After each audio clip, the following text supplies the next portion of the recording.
C'est vrai qu'on parle de Najat Vallaud-Belkacem avec cet article choc du Canard enchaîné qui, grosso modo, dit que contre un pacte de non-censure, Boris Vallaud se serait arrangé avec François Bayrou pour que Najat Vallaud-Belkacem, qui avait été ministre de l'Éducation nationale, qui avait été porte-parole du gouvernement, arrive à la Cour des comptes. Pas du tout, dit le premier président de la Cour des comptes, Pierre Moscovici, qui estime qu'elle a passé son concours comme tout le monde.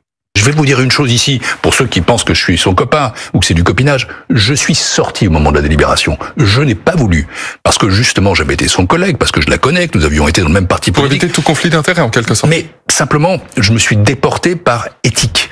Et c'est la commission qui l'a choisi. Somme toute, à elle de faire ses preuves maintenant. Je lui dis bienvenue à la Cour des comptes. Elle y est arrivée par une procédure de recrutement professionnelle, parfaitement objective, parfaitement collective, et sans que je sois intervenu en quoi que ce soit. Alors, arrêtons avec la République des copains et reconnaissons de temps en temps que le mérite peut être divers. Jules Torres, vous qui êtes un journaliste d'investigation, est-ce que vous avez eu des informations contradictoires ou confirmant cette thèse du Canard enchaîné? Moi déjà, on m'a toujours dit de faire attention à ce que disaient les socialistes, donc je me méfie. Et quand Monsieur Moscovici dit qu'il n'y était pour rien, et quand Monsieur Vallaud ou Madame Belkacem vous disent qu'il n'y a pas d'accord, ça m'étonnerait surtout de la part de François Bayrou. Je pense qu'il a d'autres chats à fouetter que négocier avec celui qui n'est même pas vraiment le patron au sein du parti socialiste. Je pense qu'il avait d'autres choses à faire, un budget à préparer, ce genre de choses. Moi, ce qui me dérange plus, en effet, c'est cette République des copains, des vieux barons socialistes à qui on donne des postes très bien rémunérés, des personnes qui n'arrivent jamais à trouver de travail dans le privé, que l'État bien subventionne année après année alors qu'ils ont quitté le pouvoir il y a maintenant une dizaine d'années. Voilà, je ne comprends pas cette nomination. Je pense qu'elle est assez mal. Le timing est vraiment pas bon. Et voilà, je pense que Madame Vallaud-Belkacem n'avait rien à faire à la Cour des comptes. Le souvenir que me laisse Najat Vallaud-Belkacem d'avoir détruit notre école, d'avoir détruit notre système éducatif, changé les programmes scolaires. C'est ça la polémique qui l'entache encore aujourd'hui. Je vais vous citer ce que disait Pierre Nora, l'historien Pierre Nora, qui a disparu il y a quelques semaines. Il lui reprochait d'insérer dans les programmes scolaires, je cite, une forme de culpabilité nationale qui fait la part belle à l'islam, aux traites négrières, à l'esclavage, et qui tend à réinterpréter l'ensemble du développement de l'Occident et de la France à travers le prisme du colonialisme et des crimes.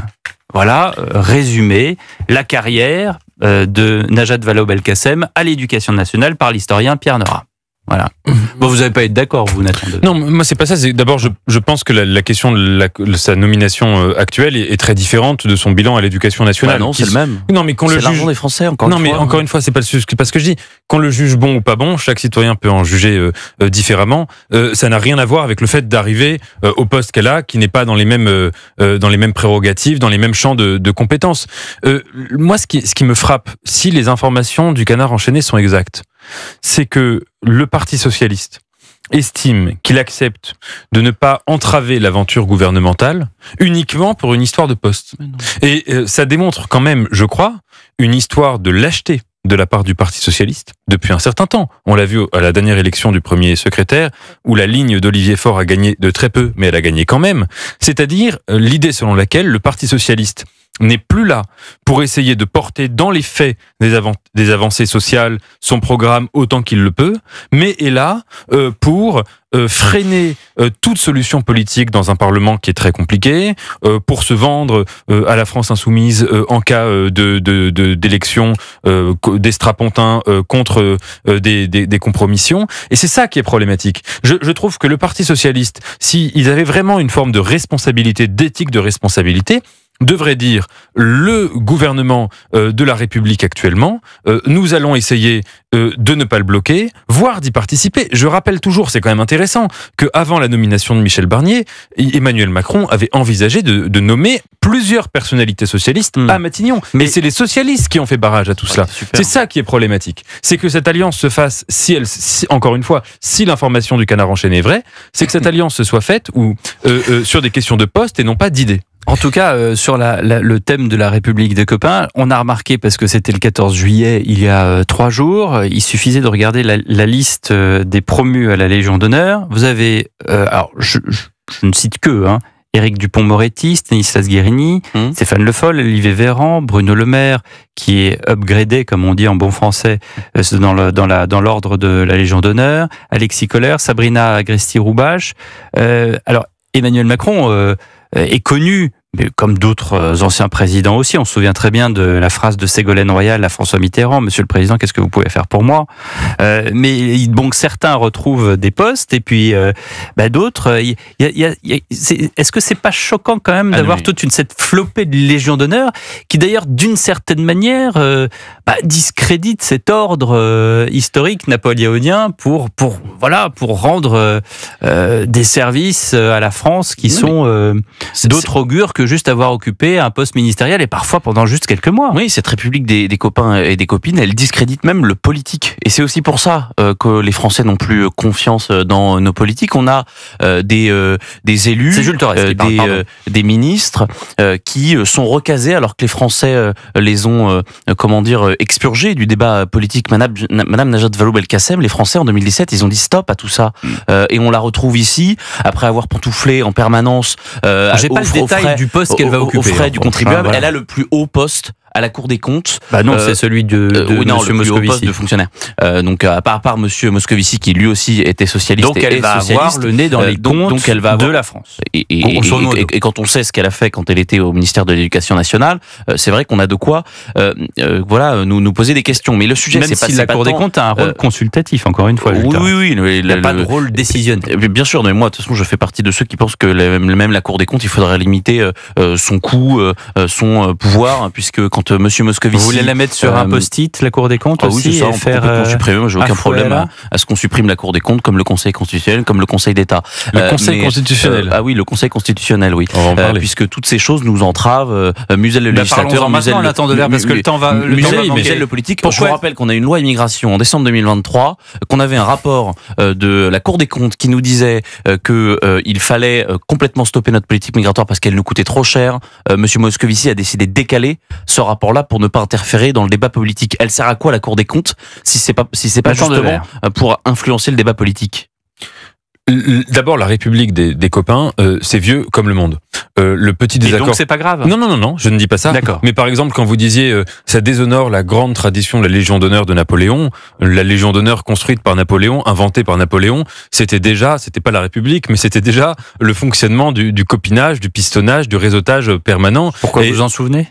Non, je ne m'en souviens pas, je ne l'ai pas vécu personnellement. Mais bien sûr que Napoléon distribuait cela à tout va, à ses amis, et qu'il y avait une sorte de mélange, de confusion. Oui, mais il y avait aussi une confusion entre les intérêts personnels de Napoléon et l'intérêt général. Et je crois que c'est d'ailleurs intrinsèque à l'appareil de l'État. Moi, ce qui me donc frappe... vous, quand on va vous décerner une Légion d'honneur, si un jour on vous la décerne, vous la refuserez. Mais je crois qu'il faut candidater pour l'avoir, plus ou moins. Moi, ça m'intéresserait pas de candidater. Je peux vous la remettre comme ça. Oui, dans les faits, on demande un petit peu quand même Vous avez été gentil avec Madame Dati. Voilà, oui.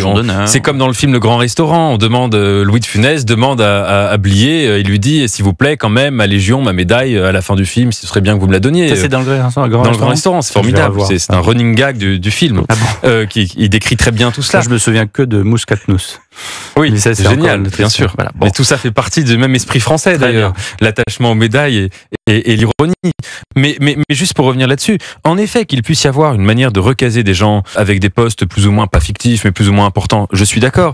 Mais ce qui me gêne dans ce que vous disiez, c'est de jeter le bébé avec l'eau du bain et de remettre en cause une institution aussi importante, par exemple, que le Conseil constitutionnel, qui a une importance démocratique vitale. Puisque c'est vrai. Le Conseil constitutionnel, c'est le fait de dire que le souverain, quel qu'il soit, quand c'est le peuple, en l'occurrence dans une démocratie, n'a pas des pouvoirs illimités et qui doit aussi se conformer à un certain nombre de principes. Tant qu'il juge en droit, tout va bien. Mais on a remarqué quand même dernièrement qu'il ne jugeait pas forcément uniquement en droit. Mais il y a des êtres humains dans le Conseil constitutionnel, donc on peut être en désaccord avec eux. C'est ça qui est formidable. Attendez, c'est pas l'IA. C'est très récent. Heureusement, c'est de 1971. C'est très récent. Ils se sont arrogés. C'est très récent qu'il y ait des décisions vraiment très très politiques dernièrement. Mais par exemple, quand le constitutionnel. Non, mais Le président du Conseil constitutionnel fait passer les comptes de Jacques Chirac. En 95, en tout cas, c'est une on a décision bien vu qu'il y en humaine. a un qui veut l'enlever et l'autre qui veut pas l'enlever. Très bien. Bon, c'est normal. Le Conseil constitutionnel censure toutes les lois un petit peu répressives que le parlementaire, donc élu par les Français, eh bien vote. Nathan Devers ne veut pas de ces lois répressives. Mais non, donc voilà, le c'est comme Conseil ça, c'est constitutionnel très clair. a acquiescé, a autorisé les lois répressives pendant le coronavirus. Ça me dérangeait, j'étais en désaccord. C'est pas pour autant qu'on veut supprimer l'institution, qui est vitale. Oui, non, On mais peut être en désaccord avec les décisions rendues par les membres du Conseil constitutionnel et estimer que cette institution est vitale pour la République. Jules Thorez, dernier mot. Ah non, je pense absolument pas qu'elle est vitale. Et je pense que ce qui pose problème, c'est pas le Conseil constitutionnel en soi, c'est les pouvoirs que le Conseil constitutionnel s'est arrogé et les membres qui y siègent. Monsieur Ferrand aujourd'hui a été battu dans les urnes. Les Français lui ont dit on veut plus de toi. On l'a casé au Conseil constitutionnel. C'est la même chose pour Monsieur Moscovici à la Cour des comptes. Oui, un super juriste. Et Monsieur Tabuteau au Conseil d'État. Ils sont tous socialistes ou ont tous été socialistes. Je pense que les socialistes. C'est pas une maladie grave d'être Non, il y a des gens de droite Non, au mais Conseil je pense que constitutionnel. Vous le savez mieux que moi. Ça comme ça. Il y a des gens de droite au Conseil constitutionnel. Socialisme, en tout cas. 19h58, merci les garçons. 87% des Français pensent que le budget de François Bayrou nuira à leur pouvoir d'achat. 78% d'entre eux ne font pas confiance à François Bayrou. On en parle avec la présidente de l'IFRAP juste après le journal de 20h, Agnès Verdier-Molinier. À tout de suite sur